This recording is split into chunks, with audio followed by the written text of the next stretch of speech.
Sri Krishnaya Paramatmane Namaga. Sri Mahabharatham, Chapter 44.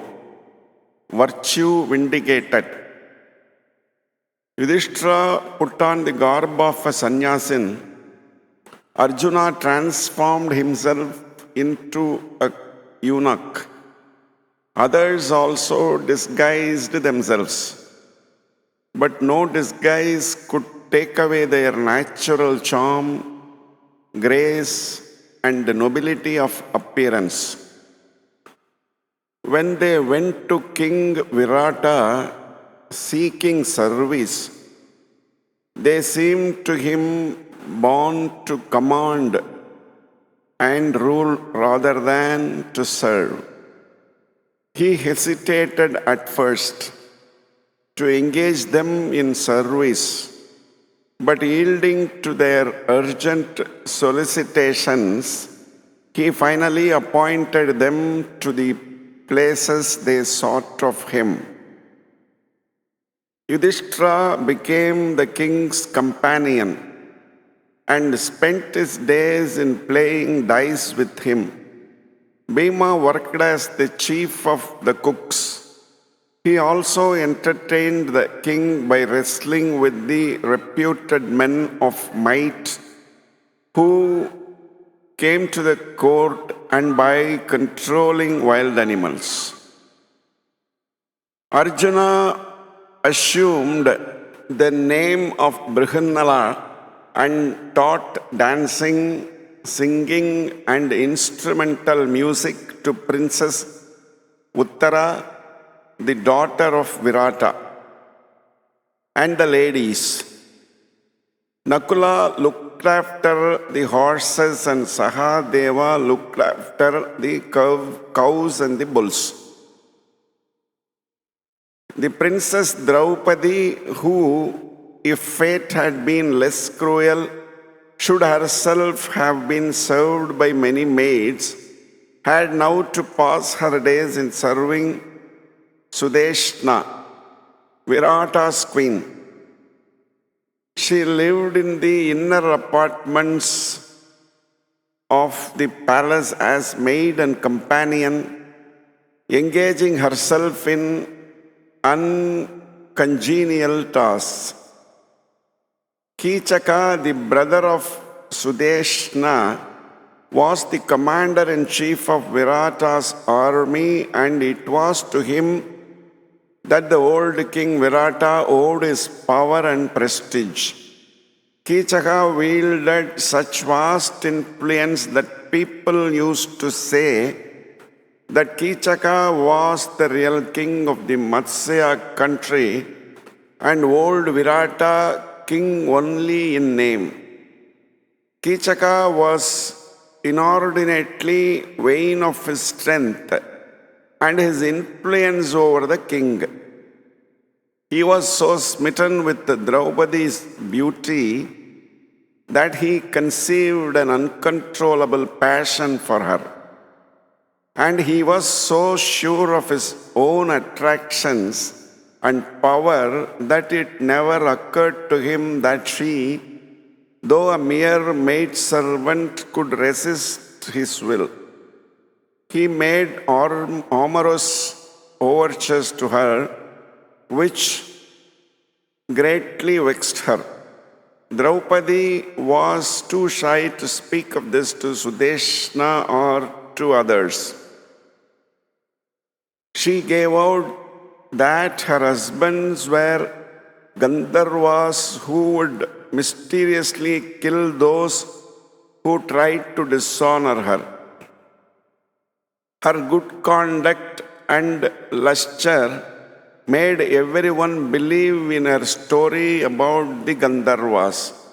But Kichaka was not to be frightened so easily, and he sought persistently to seduce Draupadi. His persecution became so intolerable that at last she complained of it to Queen Sudeshna and implored her protection.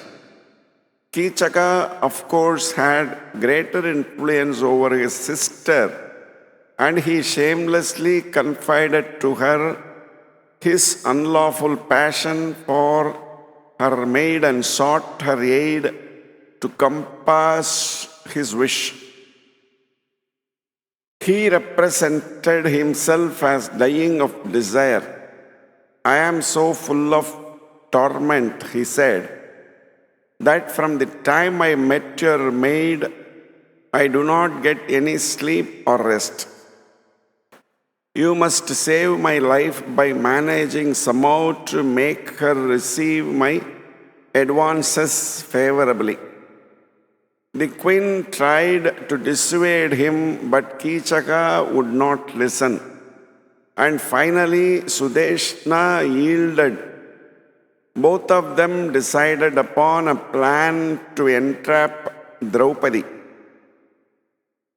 One night, many sweetmeats and intoxicating drinks were prepared in the house of Kichaka, and a great feast was arranged.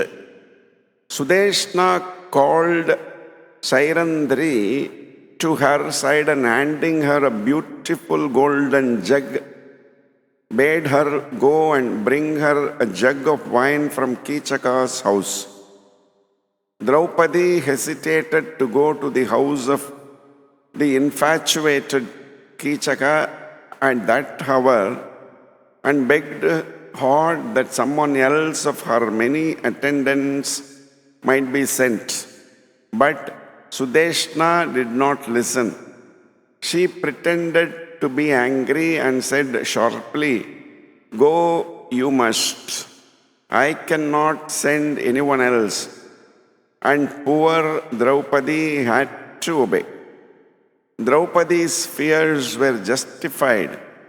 When she reached Kichaka's house, that wretch, maddened with lust and wine, began to pester her with urgent entreaties and solicitations. She rejected his prayers and said, "Why do you, who belong to a noble royal family, seek me born of a low caste? Why do you take to the wrong path? Why do you approach me, a married lady? You will perish. My protectors, the Gandharvas, will kill you in their anger." When Draupadi would not yield to his entreaties, Kichaka seized her by the arm and pulled her about. But putting down the vessel she carried, she wrenched herself free and fled.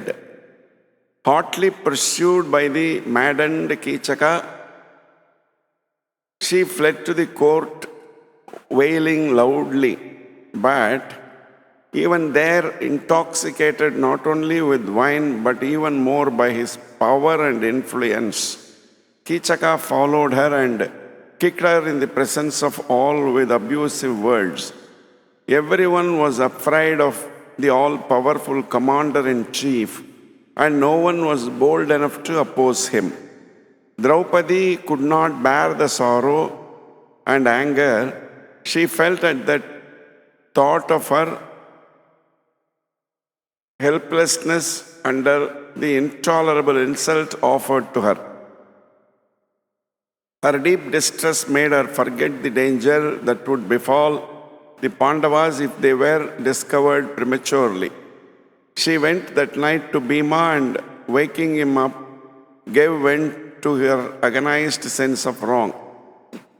After telling him how brutally Kichaka had pursued and insulted her, she appealed piteously to Bhima for protection and revenge.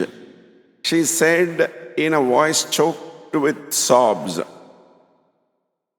"I cannot bear this any longer. You must kill this wretch at once. For your sake, to help you keep your promise, I serve in a menial office and even prepare sandal paste for Virata. I have not minded it, I, who have till now served only you, our mother Kunti, whom I love and honor. But now I have to serve these wretches, fearful every moment of some disgraceful outrage. Not that I mind hard work, see my hands. And she showed her hands, which were cracked and stained with menial toss. Bhima respectfully carried her hands to his face and eyes, and speechless with sorrow and pity and love, he dried her tears. Finally, he found his voice and said thickly, I care not for the promise of Yudhishthira or the advice of Arjuna. I care not what may happen, but I will do as you say. I will kill Kichaka and his gang here and now, and he rose. But Draupadi warned Bhima not to be hasty. They talked it over and finally decided that Kichaka should be beguiled to come alone at night to a retired spot in the dancing hall, where he should find waiting for him Bhima disguised as a woman instead of Draupadi. Next morning, Kichaka renewed his hateful attentions and vaingloriously said to Draupadi, O Sairandri, I threw you down and kicked you in the presence of the king. Did anyone there come forward to help you? Virata is only king in name of this Matsya country, but I, the commander-in-chief, am the real sovereign. Now, do not be a fool, but come and enjoy life with me, with all royal honors. I shall be your devoted servant. And he begged and bullied and cringed, devouring her the while with lust reddened eyes. Draupadi pretended to yield and said, Kichaka, believe me, I can no longer resist your solicitations. But none of your companions or brothers should know of our relations. If you swear that you will faithfully keep the secret from others, I shall yield to your wish. Kichaka delightedly agreed to the condition, and he promised to go alone to a place of assignation that very night. She said, the women have their dancing lessons during daytime in the dancing hall and return to their own quarters at nightfall. None will be in the dancing hall at night. Come there tonight. I shall be waiting for you there. You can have your will of me. Kichaka revelled in happiness. That night Kichaka took his bath, perfumed and decked himself, went to the dancing hall, and finding with joy that the doors were open, gently entered the palace, gently entered the place. In the very dim light, he saw someone lying there on a couch, no doubt Sairandari. He groped his way in the dark and gently laid his hands on the person of the sleeper. Alas, it was not the soft form of Sairandri that he touched, but the iron frame of Bhima, who leapt forth on him like a lion on its prey and hurled him to the ground. But surprised as he was, Kichaka was no coward, and he was now fighting for dear life.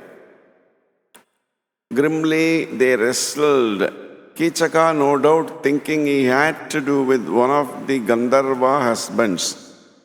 They were not ill-matched, for at that time Bhima Balarama and Kichaka were reputed to be in the same class in strength and wrestling skill. The struggle between Bhima and Kichaka was like that between Vali and Sugriva. In the end, Bhima killed Kichaka, pounding and kneading his body into a shapeless lump of flesh.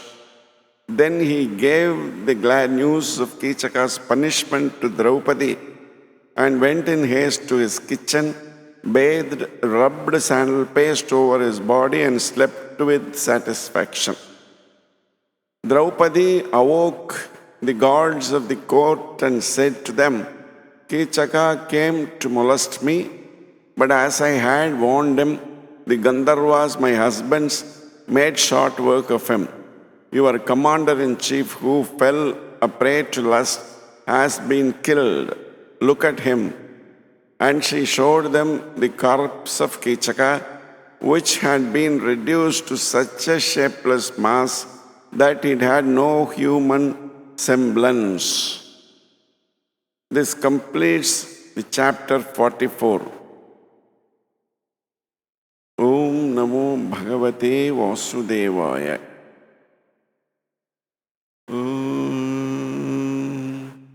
Shanti Shanti Shanti.